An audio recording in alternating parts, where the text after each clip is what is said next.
Hey guys, this is Baerli here. I'm going to be breaking down a track for you today off my new EP on Bassweight Records called the Baer Trap EP. The track I'm going to be breaking down is Back on the Block. Let's give it a listen through and then you'll know what we're working with.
Cool, and that's basically it. I want to know which track I'm using that's got all these OTTs on. Oh my god, I think it's one of the main basses I use. Okay, well, I'm going to be breaking down everything from each layer to the sound design, mastering, mixing as best I can, and try and keep it as short as possible because I could probably talk about everything for hours on end.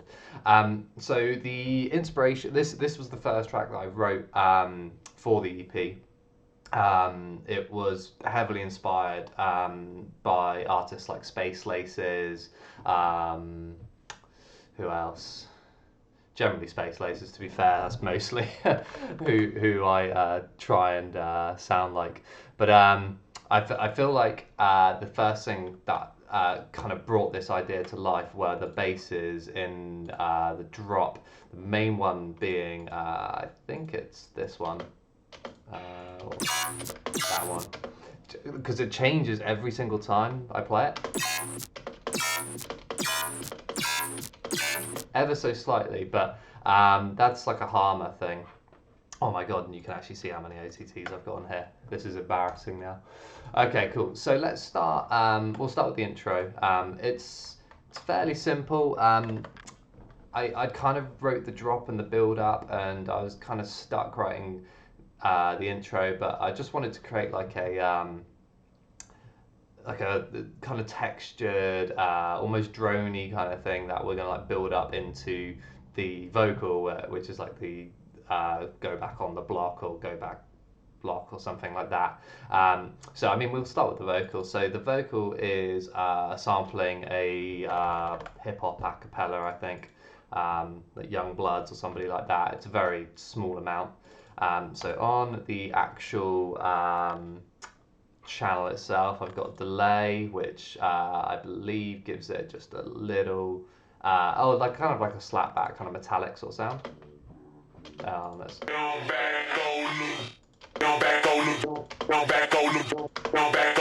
So you can kind of hear that.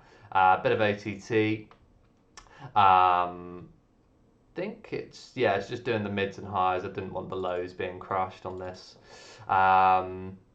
Channel EQ, this is being automated, just the highs are being taken out.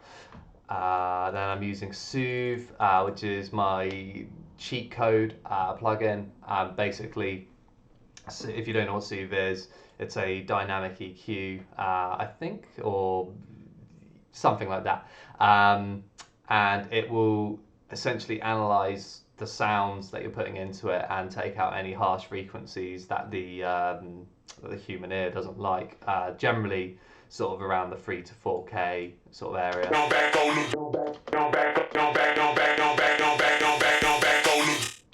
Yeah.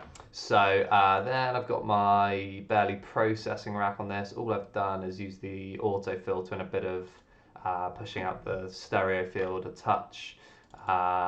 We can get more into that in the sound design. Got a compressor that's off here, an EQ which is obviously taking out some sort of resonant frequency there. You can kind of hear that. Loud Needler, some sort of compressor, and then I guess this is just an automated filter. So nothing too crazy. Then yeah, the rest of the layers, let's start with the drums because they're pretty simple on the intro. You got the odd kick, some hats here. So I'm just using 2 loops. This is very, oh no. Oh, okay, I thought I was using loops. I'm not. So these are 2 MIDI like shakers and a tambourine, mainly just to get the rhythm going, because there's not much rhythm in that guitar that's kind of underlying. Got a, this is a loop, background percussion loop here. So don't know what the actual original sounds like. Okay, so way more like high end and more going on, but I've put an LFO tool on it. This is probably, with like a random preset on. I don't even know if I made that myself, but just gets like a different kind of rhythm going, so I'm not just dragging and dropping a loop in, crushing the hell out of it with a glue compressor and a saturator, and then I guess taking out some of the lows. So all that's doing is maybe giving a little bit more kind of stereo information, making things have a bit more depth. Like without it, it's not even that noticeable.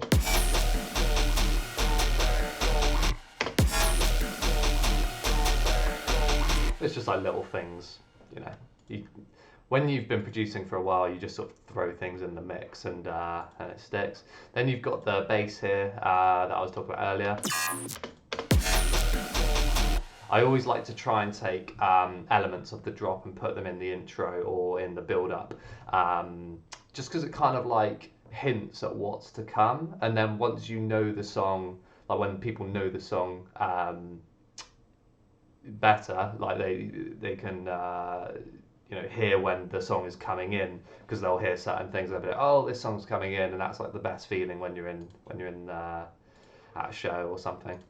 And you know what's coming in next, and then you can kind of get hype. So yeah, we've already broke down the vocal. We've got a simple white noise downer here, cymatics. I have, tons of downers and uppers and everything like that, but cymatics tend to make pretty good ones, and for the sort of simpler stuff.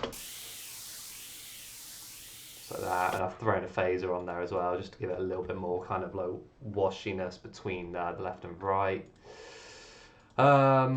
Sub. Yeah, so you'll only hear that if you're using headphones or good speakers, but it's just basically going to the same rhythm as the guitar, which is down here. So the guitar is, I think it was just a one hit from like a Vengeance sample or something like that. And then I've tuned it down by the sounds of things. I think I've rebounced it into audio, or what's it called? Can't remember what the actual term is on Ableton. Consolidated it into audio. Chucked an amp on it. A good trick if you're doing stuff like this is don't just have an amp on its own, because it kind of sounds like ass. Like you need to put a cabinet on as well. Like this is without the cabinet. Like this horrible buzzy, like disgusting thing. But if you put a cabinet on, actually makes it sound like a real guitar, or close to it, because that's how a real guitar amp would work. It would have an amp, and then it would have the cabinet with the speakers in, so you would never just have the guitar amp, or if you would, not sound great. So yeah, then what else we got? So yeah, the distorted guitar, I guess we could talk about a little bit more, but it's just kind of creating like the rhythm, like this triplet sort of dun dun dun dun dun dun. It's not it's kind of a triplet, not really, but gets the rhythm going of like where the drop is coming or going to go. Got the Epic Trance lead here. This is I think this is just an Ableton plugin or an Ableton stock instrument, and then just thrown on my processing rack, which is basically just a fat rack here and a bit more stereo. Just doing this, filling out the spectrum a little bit more. Got a Cashmere marching loop here. It seems like I literally did just drag and drop that on. Okay, cool. See, with intros and stuff, it is just a lot of like dragging on layers and building out, filling out the frequency spectrum, I think.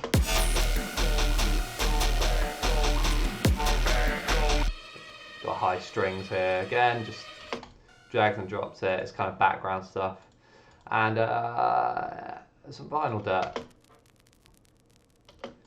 A bit more texture, a bit more depth to the sound. It's little things, really. One thing I could say about the beginning, actually,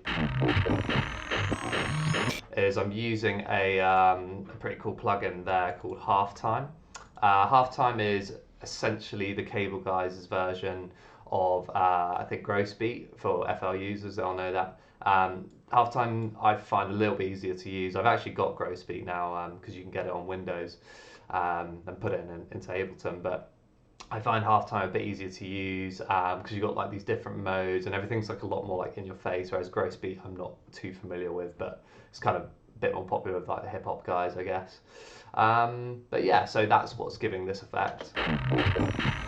Without it is there a way that I can turn this off? Yeah.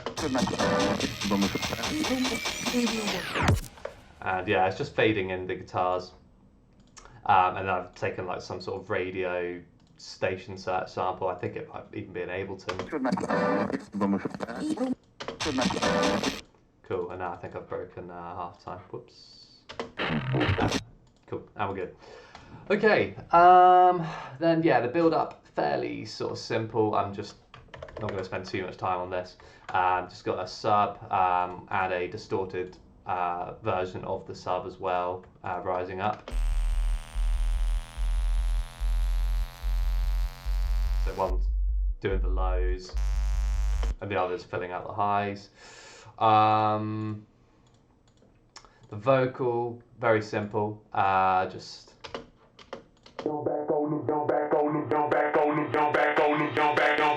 don't even do any pitch automation, nothing too special. Basses I'm kind of now slowly working in.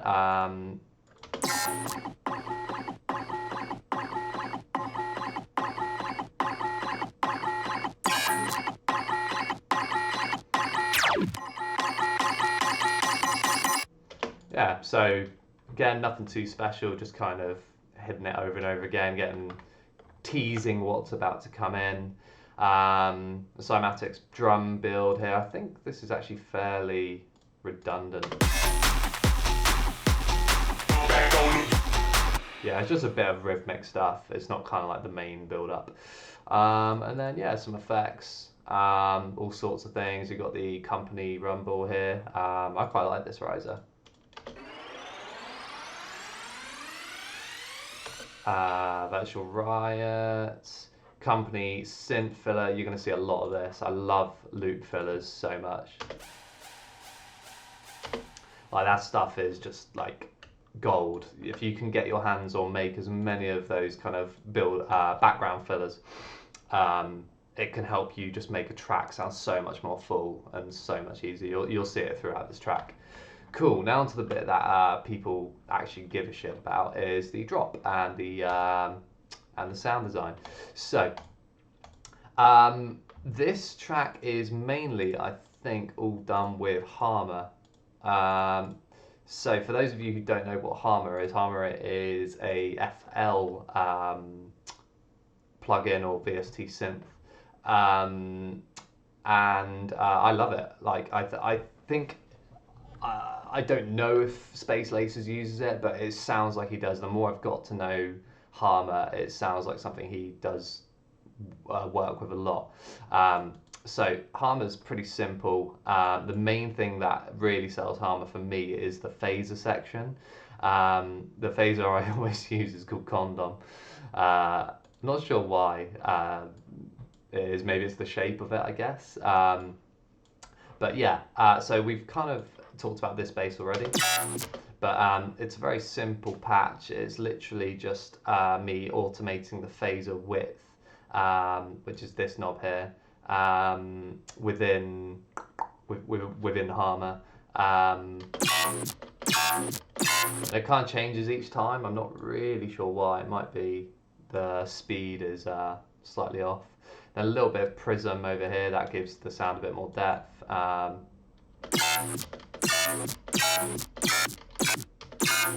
I boost that up, you can kind of hear it getting a bit more toppy and stuff. And other than that, I think then might be a little bit of noise being used from this section here. That kind of gives a bit of cool stuff. Oh yeah, so it gives a fair amount there. And then the main thing I want to talk about is post-processing. This is like the game changer for I think every producer, especially in bass music, is how much post-processing that we use. So I mean, let's listen to this without any post-processing. It's actually embarrassing how weak the sound is. So yeah, OTT is your friend for all things production in bass music. But yeah, so I've got 1, 2, 3, 4, 5, 6, 7, 8, 9, 10, 11 OTTs and a saturator. Not even sure what the saturator is doing, it's just kind of there. And then my processing rack, which is more like OTT and distortion and overdrive, and then even more OTT and saturation. So this alone actually doesn't do that much because I think the OTTs are doing so much of the work. And that's kind of it. Then we've got the sort of main sort of basses.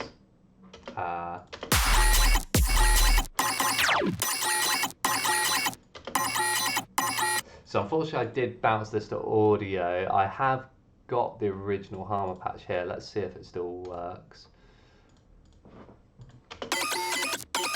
So it's kind of different, but we can have a look at how I did it. So same processing rack, I've got all the OTTs, got a gate here to stop any like unwanted noise after the OTTs have finished. The main thing that gets this kind of is the automation within, or the envelopes within Harmer. Again, I'm just automating the width of the condom filter or phaser. You can kind of see it's just like keeps on repeating and repeating. And if I change this, it could really drastically change the sound. The same as if I change the width placement.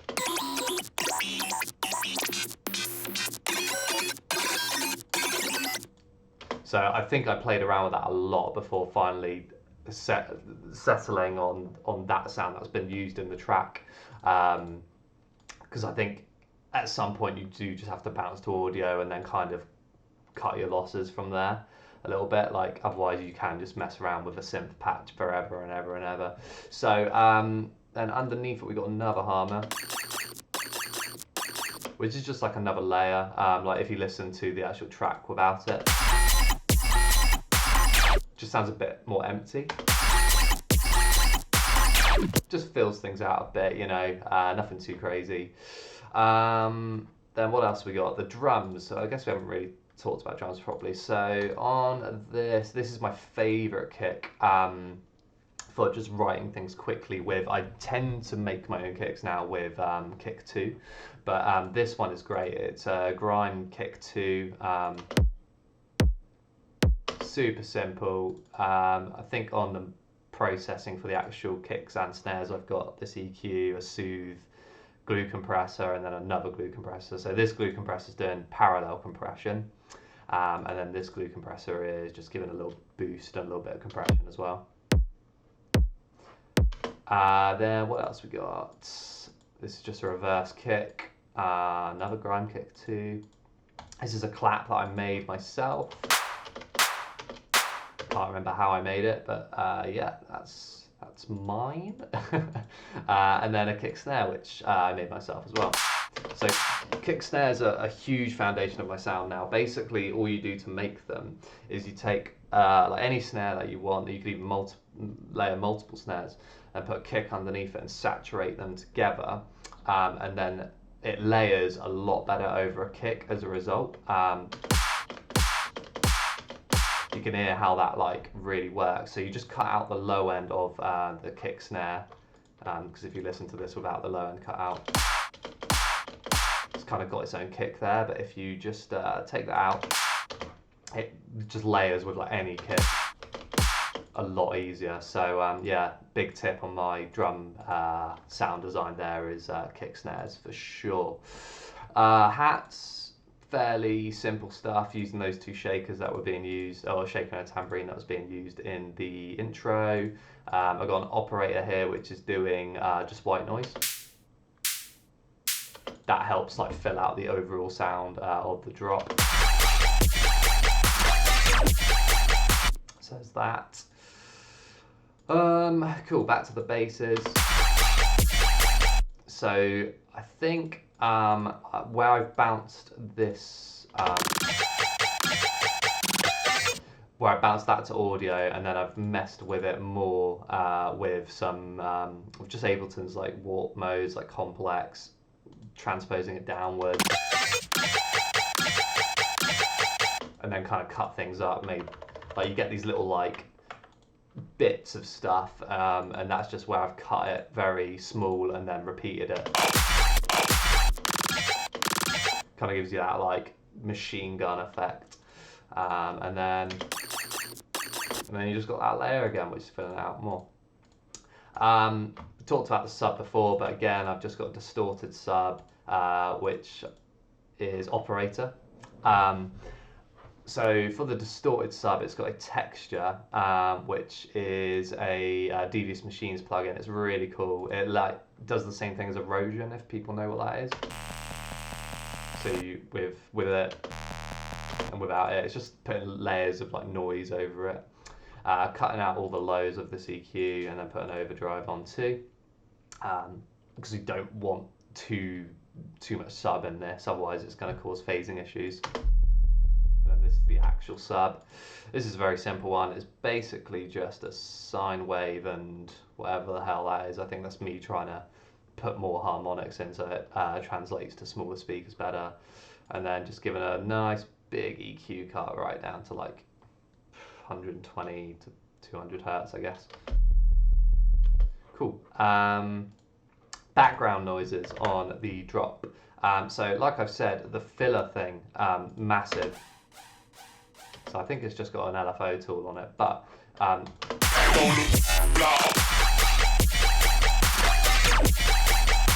so it's actually quite subtle in this song. Normally I use a lot more alarms and everything like that. Maybe there's more in the second half.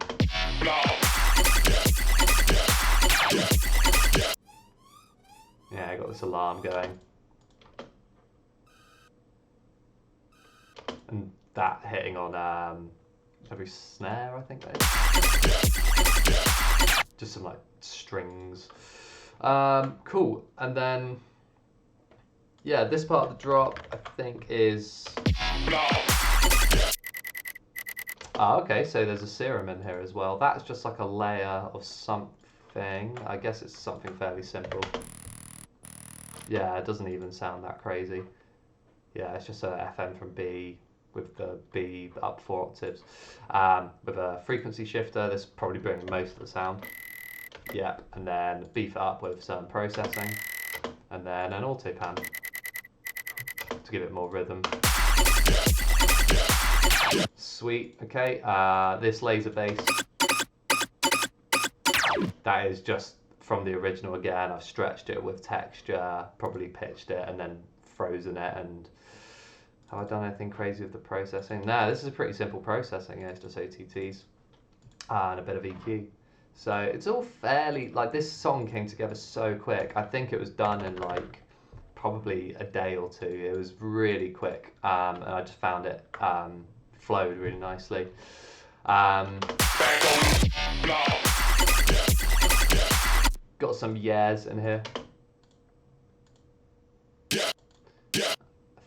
Not sure where these are from. I think it's a Kilogram sample pack. I think that's from Splice. Some cymatics, laser shoots. Yeah, that's a big part of my sound, is these laser. And it's overused, it's done to hell, but I like it. I like the little... and then some other cashmere haze here as well.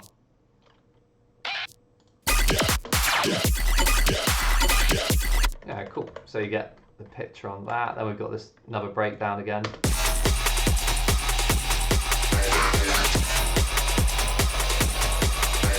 This time we got like a break beat going. Love break beats. I absolutely love them. I have a feeling actually this build up is inspired heavily by Fuji Opener, or what's the other one on that EP? It's Skrillex EP, but it's very similar sort of build. It's the one with Beam. Mumbai. That's it. Cool. And then the second drop.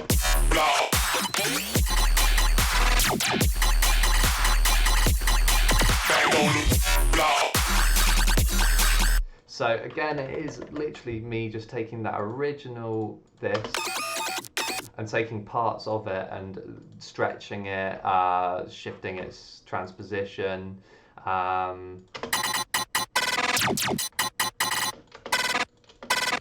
That's all lower, another octave lower.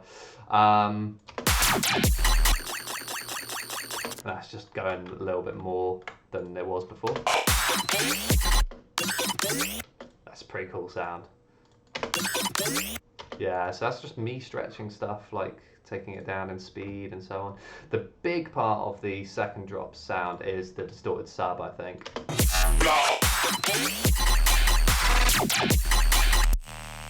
Like without this, it's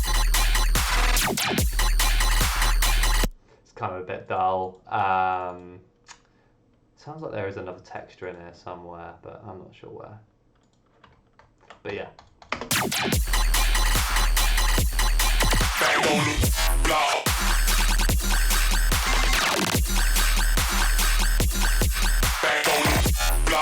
Yeah, it's just a lot of bouncing stuff to audio, stretching, experimentation, and then just getting the rhythm, like, you know, making sure that you can headbang the whole way through to it.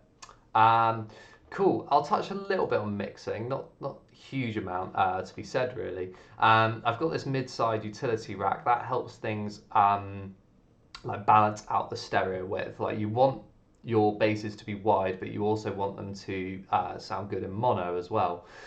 So one thing that I've done in Ableton is I've set up a utility on the master, which we'll get more into in a minute, but I've got a mono utility here, and then when I hit M on my computer, it will turn everything into mono, and that's just like much quicker way of flipping between things whilst you're working, kind of going, okay, is this too wide now, or is this way phasier than it should be? So yeah, that's me flicking it on and off, and you can't really tell. So I think, if anything, this might be a slightly too mono, but yeah. Other mixing stuff is texture again. I've just got a little bit of it across the whole of the bass. Yeah,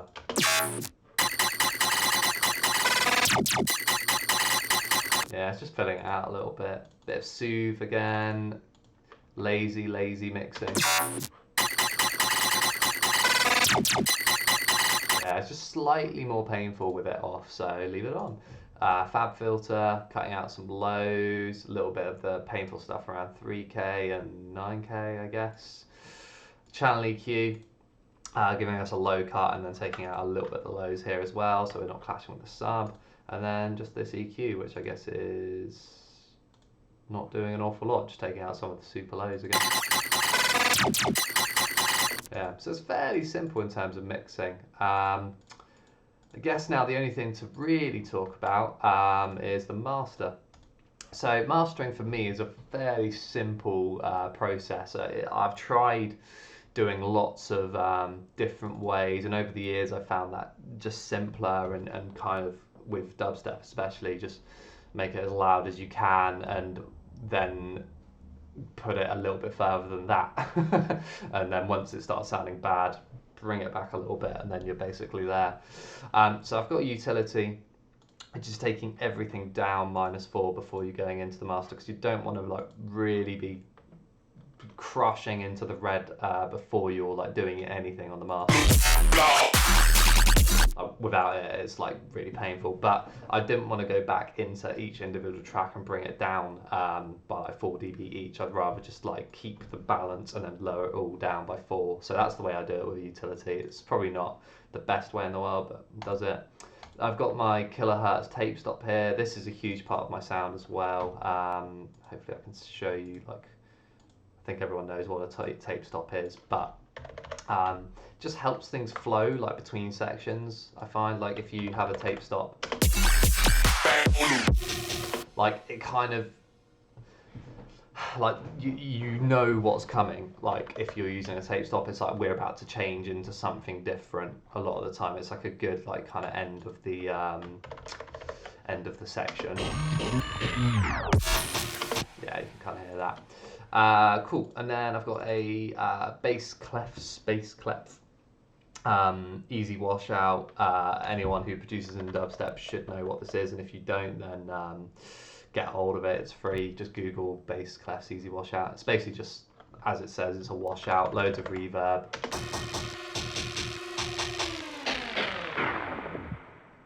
And just kind of, yeah, just puts everything super stereo, super wide, long reverb tails, everything like that.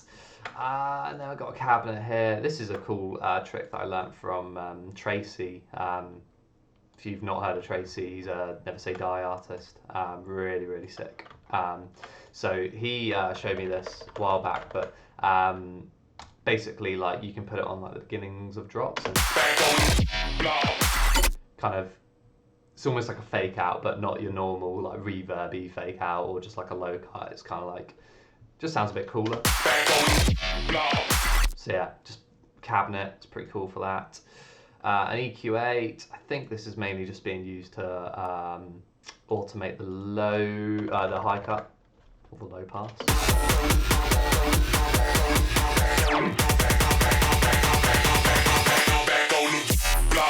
Yeah. So nothing too special to be said. I've got a mid-side EQ here, so I'm boosting like 300 to 300 hertz. On both the mids and the sides. Doing a little bit higher of a cut on the sides, up to 100 hertz. I don't really like having too much sub down below 100 in the sides. Then a little bit of a cut up to 25 hertz on the lows. I guess this was to get a little bit more loudness. I find that if you have anything below like 25 hertz and you want loud, it's good because of the super lows, which you don't even hear. They can clog up like your limiters or your compressors and stuff, meaning that you can't get as much loudness as you want. So yeah, try that. My mid-side utility rack again, I've boosted the mids here, taken down the sides a little bit more, cut the sides a little bit more, just to get that mono signal nice and strong. Bass mono, I'm really like neurotic about having my bass in mono, aren't I? So like, yeah, everything below 130 is in mono. Then I've got a Soothe on here again, super lazy, but it's just sorting out like some of the issues in like sort of the 800 region and then the 6K region.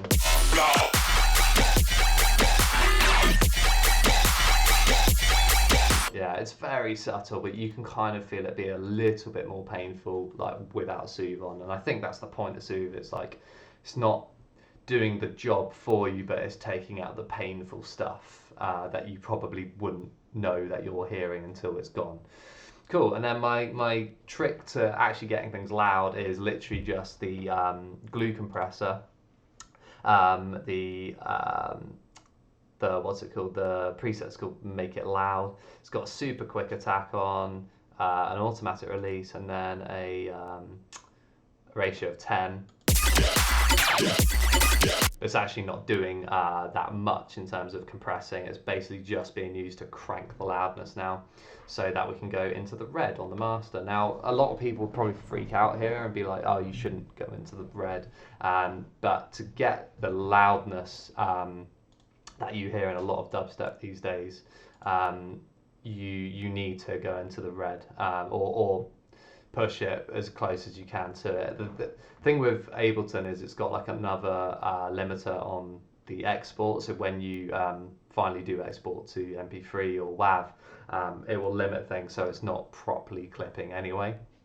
But yeah, it's not going to be getting played on any radios anytime soon anyway. So yeah, then my metering is pretty simple. I've got a span. This just tells me like my actual frequency like spectrum.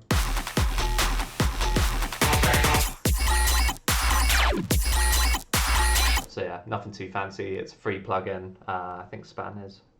Not sure actually. And then you lean loudness meter, which tells me how loud you want to be. Now for dubstep, you want to be anything from like -5 to -3.5 is plenty loud enough. This song is exceptionally loud, and that's only because I can. I don't aim for 0, but if I can get there without it sounding like shit, then by all means, let's have it at 0. Why not? You know, louder is always tends to be better. Yeah, so my sub's now stuck high for some reason. But yeah, so you can get pretty loud with this. So that's kind of everything. I've tried to keep it as short as I can. The track, like I said, came together really quickly. It was just I was having fun with it. I knew what kind of sound I was going for. I don't think it was any particular song that I was referencing for it, but like I said, it kind of came together from me just messing around in Harmor, because I just got Harmor at that point. A lot of OTTs, and then that was kind of it. The rest was sort of just thrown together, and it ended up sounding kind of cool. So I hope that's been helpful. I wanted to say a quick thank you to Bassweight as well, because they've been awesome throughout this whole EP campaign. The EP's not even released yet, and I'm already really impressed. So yeah, I hope you guys like the EP. And like I said, massive thanks to Bassweight, because they've been super supportive the whole way through. And hopefully you'll see more from me pretty soon. So yeah, catch you guys later.